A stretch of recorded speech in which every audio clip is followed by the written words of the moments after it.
Cool. My name is Bruno. Some of you probably know me for the first, people that haven't been in the London Gophers. I'm one of the co-hosts as well. And you see that this first slide, it's not anything related to WASM. And it's interesting because all the talks today were around some sort of side project. Not different from here. So I learned from random side projects. And just to give an example, I have 3 here on screen. One of like, oh, I want to create some CLI. Where I was at is like literally static URL shortener, nothing special. Grammarly, if you work at Grammarly, by the way, it's very good for blog posting. I can export the markdown. I had to sort this thing out. So please do like a feature request there. I created this Chrome extension. I wanted to create Chrome extensions. I have this problem. I created a random project. And at the end is just like, as a Londoner, you have problems with finding places. I have as well. Everyone has. And I want to practice some front end. Yes, JavaScript front end, I done that. I haven't been killed by this. Now, eventually, because I didn't die from the JavaScript bit, lots of people were talking about WebAssembly. This back 2020, and it became kind of this new interest for me, but I didn't have something to work on so far. Everyone was telling me, well, anything compiles to WebAssembly, which is not true. It's almost everything. But Go, Rust, C, and other languages compile, which is the bulk of it, I would say. That, for me at least, that I use. And the most tempting bit is when people are talking about WebAssembly is you probably will be able to deploy anywhere at some point. Docker, well, today you can actually there is a Docker runtime experimental for WASI, which is like the new WASM, let's say, and then the same thing for Kubernetes and cloud functions. So this is kind of the future. And I was like, well, I need to be into this, and I need to create a random project to actually learn, because otherwise, I mean, I could create a to-do list. I'm not sure if you guys create a to-do list. Eventually gets boring because it's always the same thing. And I'm very picky. Sometimes I'm a README page, I don't do this, but sometimes people put like a GIF with 1-minute demo with proper explanations but then you want to pause and you can't pause. And I was like, why they don't make this as a video? So I ended up creating my little tiny extension, and in the background is using WebAssembly, and it's using FFmpeg. FFmpeg is this project that's 20 years old or more, I guess, and I could use in the browser client side without sending to any server. So if FFmpeg worked, what about Go? Because in theory, everyone talks about how easy Go is to do cross-platform compiling, but I never actually tried, so I couldn't say, well, this is true for Go as well. So I needed another random project. And the random project here is a bit interesting because not sure how many of you had to convert one format to another. So for example, PNG to JPEG, probably multiple times. We probably tech-savvy people just go to export and it will be all good. But this doesn't happen with like normal people. Normal people that are not tech-savvy, they would throw image conversion on Google, get the first response, which is probably not exactly the best website to go for, and upload this file somewhere. What happened with these uploaded files? No one knows. I can do OCR and use your passport, who knows? And this includes my parents, my brother, and I got a bit, this is not great. There's probably a better way to kind of either use you can use Windows, Mac, you can have that there. But I wanted my website to eventually, well, it didn't, but I wanted my website to be the first result and people can just convert through there. Luckily, Go, well, I'm not sure how is the image definition, but Golang has this image package, not sure if you're aware, and it has like some decoders and encoders for image. So for example, JPEG, GIF, PNG, there's some other ones that kind of comply with the same interface. So I had this stuff in Go. I could create a converter on my machine, a CLI, and I had the whole desire of doing the WebAssembly. So I realized this shoe could go perfectly. I could pick the JavaScript knowledge that I had of the GIF stain. I could pick like the Go code that I could create easily and merge them together and understand the pain points of WebAssembly. And this is how, again, my not as great front-end skills, it's no React.js, so I was very tempted to use Svelte, but I have to control myself. So this is the application. It's very simple, that simple. You just drop a file, it will call Golang in the background, return the image, and everything works seamlessly. Like you wouldn't know that there is actually Go there. But obviously I'm not here to sell you a product, otherwise I'll post in Product Hunt. This is about learnings, observations that I have while using Go for WebAssembly, which there will be 4 of them, some optimizations, and finally a bit about TinyGo. So the first thing is building is quite easy. Go, like, I'm not sure how many of you try to compile from Mac to Linux in Go. It's very simple, and it's not different in WebAssembly. WebAssembly, you just set up like JS and WASM, and all good. You're all set. If you're most likely will compile. If you use TinyGo, might be different, but this is how you do. You have like a little binary, and you can use in your browser. But that's the only like very easy part. Like when you want to export, and I mean the rest is kind of, it's not that it's hard, it's just a little annoying. So exporting to JavaScript land is not that elegant, especially from us coming from Golang. To begin with, we always hear don't export anything on global variables. That's how you export to JavaScript. You need to set in your global state so it's accessible through, well, to JavaScript. That's like go straight to the JavaScript runtime. This is not great, and Rust and C solves in a bit different way, which I'll show in a second. And not only when you import this code, you have this boilerplate, and this boilerplate, for example, the WASM exec, every time that you change the version. So I remember I was working with Go 18, and then Go 19 was released. That broke, and then it's just because you always have to add a new file. So your CI pipeline has to understand the WASM exec bit. And the same for the rest. Besides the instantiate streaming, the rest is only for Go. It's purely for Go, and you always have to keep maintaining this kind of thing. You see the inst on the second last line, so rest instance.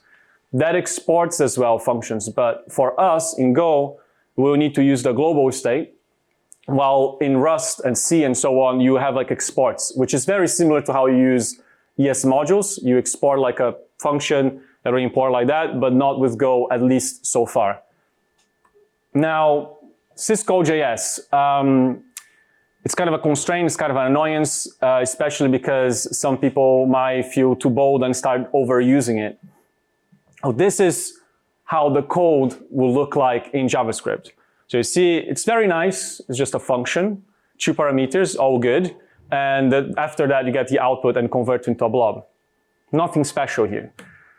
Now in Go, this is how it looks like. You think that you could type the arguments because it's just a function on the other side, but no, it's like C. And people that use C usually, well, I mean, they're very stressed people. So this probably will stress you because there is no typing. You need to, the format there, you need to kind of call int. Let's say that you change the position of any of these arguments, it might break and you wouldn't know. There is no tooling that will protect you. This is because of how it's implemented with the syscall.js. So there is no way around at least using this. And the same thing for the blob. If you think a blob is just an array of, well, bytes, but here you have to do, if you observe there, I convert to uint8 array. And then in Go, you have as well to do this copy bytes to Go. So you have to do some manipulation, get something from the JavaScript world and convert it into a Go compatible. So it's lots of glue code because it's not 100% compatible, let's say. You have kind of this interface. Now, you can do this as well. Now, I know perhaps you're like one of those people, I hate JavaScript, I just like jQuery, and I want to convert everything to Go. But please, don't do this. You can do it. It will work. You have access to the DOM. You can manipulate data straight from Golang, but no one will give you like React tooling or VS Code will not help you here, and it will probably explode in production, so don't do it. The correct way that I realize here is you kind of create a controller. You kind of have, as you have the HTTP code in one side, have the syscall.js code in one side, and don't try to mix things together because it can get messy. And if you're doing this in a team, the team might start like playing around. And then when you see you have syscall.js close to the database, which is not great. And finally, the event loop in JavaScript versus Go concurrency. For those who don't know, JavaScript has a single threaded model. So every time that you want to do a blocking call or blocking operation, you usually spin it up like you get out of the event loop. Otherwise, you can't process anything. So for example, IO calls, network calls, you spin up from a promise, it leaves the event loop quiet, and then eventually it resolves and come back. Now in Golang we use Go routines, which is a different model. HTTP calls, for example, are synchronous. And this is a problem when you're using your runtime is running in JavaScript and you're trying to implement Go on top of it. It's so important that this is straight from the Go doc, and it tells you that if you're using HTTP client, it will call in deadlock. And yes, I had this problem while developing. It's straight away tells you I am deadlocked. So how to sort this? Again, is another weird thing. You create an await function. And yes, this means creating a promise from JavaScript in Go.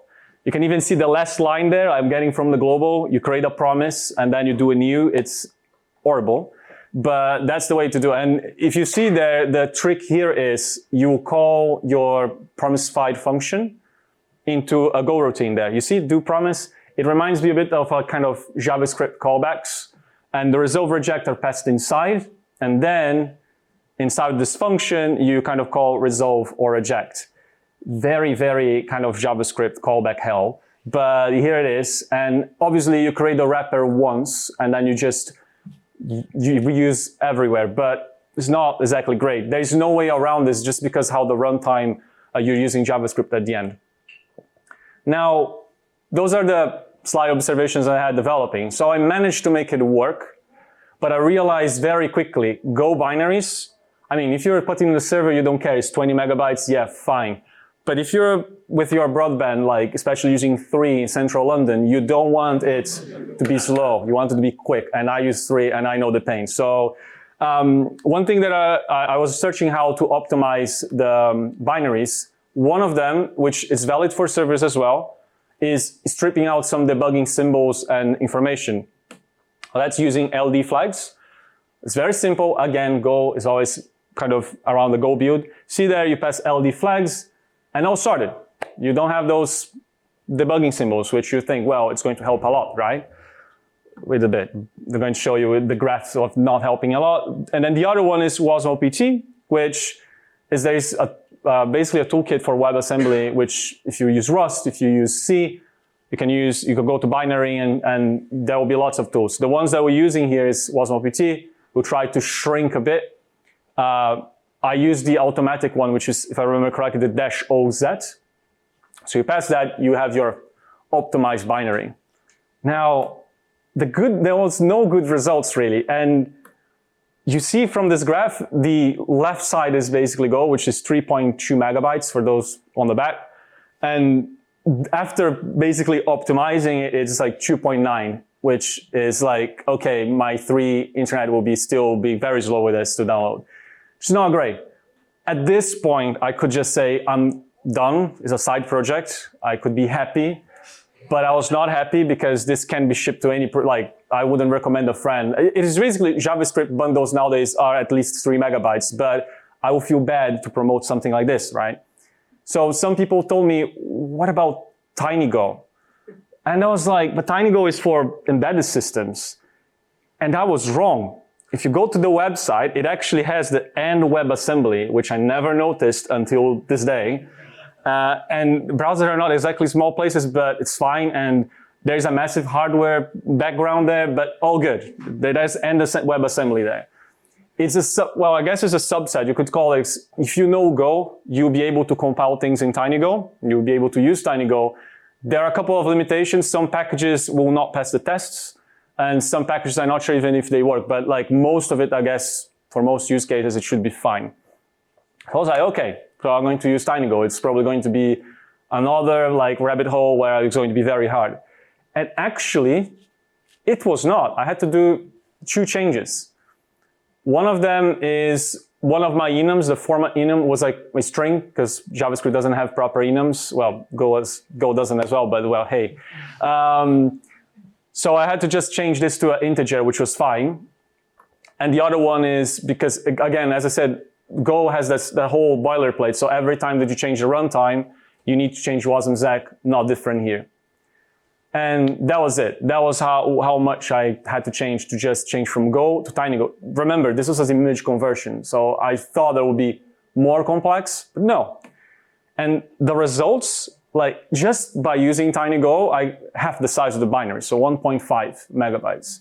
After optimizing it, it went down to 400, 500 KB. Well, that's more reasonable. I can like put in a web application, it will not be like the largest piece of artifact there. As a comparison, just to show how big it is, because I like to show this in graphs. Very big, very tiny, TinyGo, there you go. So yeah, that's mainly it. And I was impressed by how TinyGo was so easy to kind of migrate into TinyGo, and how like tiny the binaries were. I haven't checked, I haven't benchmarked, I haven't checked how like if I use more features, if I wouldn't bump in a problem. But for this use case, for image conversion for me is like kind of an interesting problem, and it actually worked. Now, if you use TinyGo and you're probably controlling yourself to make this question, why you haven't used WASI? Because everyone talks about WASI. WASI is the new, like, if you're using WASM, is usually related to JavaScript. If you're using WASI, you wouldn't have any JavaScript. You can run this in a cloud function that doesn't have any access to it, like syscall.js, for example. And the interesting, well, I'm not an expert in WASI. I tried to create an experimental branch on it. Was not great, didn't work that well. But the interesting bit here is, in theory, lots like Docker, Kubernetes, cloud functions that you see around will be using the WASI instead of WASM. So you see this name popping up more often. Now, why I didn't do it? First, you have arguments and outputs. They can be only numbers or pointers. So if you think, oh, well, I'm going to throw an object inside, good luck. You have to do a pointer. And remember in C, when you have like all these structs you have to allocate and use pointers, yes, that's how you have to do it. And it's not simple. And it's a side project, so I didn't want to dive deep too much. Then the other one is, especially for Go, you think that TinyGo would try to wrap some stuff around for multi-returns, because in Go you can have multiple returns and an error at the end. No, there is no wrapping. You need to return like either a number or a pointer again, which is not great. And then finally, the memory model. I'm using Go because I don't want to care as much to memory, only in special cases. In this case, you have to care about the memory a lot because you're using this pointer and stuff. I might be completely wrong. I tried to implement it. It was very funky. The way that I implemented it's probably a proper way. And I kind of realized it's basically lack of knowledge, because it's very hard to find information for TinyGo or Go. Well, Go doesn't exist for now, but it's very hard to find from TinyGo. So yeah, I recommend to keep an eye on it, but it's still complicated. The fun fact, when I was doing the slides back before I getting like sick in February, they were talking about doing WASI in Go, not TinyGo. And just this week, on the draft notes for Go 121, here it is, the ports, and then you see the WebAssembly got better, and then you have the WebAssembly system interface, which is coming to Go 121. So I hope that WASI will have more articles, will have more official documentation, and people will start kind of using more, because it's not only on TinyGo, now you have the official runtime, official tooling with WASI. Finally, concluding notes. If you're thinking to do anything WASM related, try TinyGo first. It will not hurt you. You're not betraying the movement. It's okay. If it works, if you find like a problem, obviously you can go back to Go, but you already know kind of the downside, which is storage. Try to limit your syscall.js usage as much as you can, because as you guys seen, it can get very messy. And keep an eye on WASI, because if you in the future implement anything with WebAssembly, probably you want to go with WASI instead, because, well, you'll be seeing more stuff around it. Finally, I guess this is the last slide. If you are curious about the project and so on, you can go to my website. There was like this blog post, ImageWand, and there is the repo there as well. So I guess it's the first line of the blog post. And yeah, you can explore a bit more these concepts. And I guess that's it. Let me see if, yeah, that was the last slide. Thank you very much.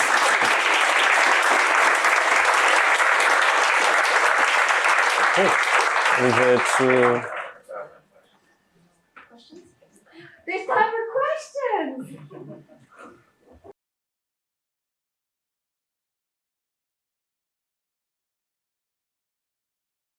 Okay, hi, thank you for presentation.